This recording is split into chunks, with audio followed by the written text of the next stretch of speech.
शनैश्चरः शिरो रक्षेत् मुखम् भक्तार्तिनाशनः कर्णौ कृष्णाम्बरः पातु नेत्रे सर्वभयङ्करः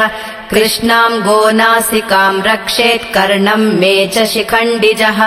भुजौ मे सुभुजः पातु हस्तौ नीलोत्पलप्रभुः पातु मे हृदयम् कृष्णः कुक्षिम् शुष्कोदरस्तथा कटिम् मे विकटः पातु ऊरू मे घोररूपवान् जानुनी पातु दीर्घौ मे जङ्घे मे मङ्गलप्रदः गुल्फौ गुणाकरः पातु पादौ मे पङ्गुपादकः सर्वाणि च ममाङ्गानि पातु भास्करनन्दनः य इदम् कवचम् दिव्यम् सर्वपीडाहरम् नृणाम् पठति श्रद्धया युक्तः सर्वान् कामानवाप्नुयात्।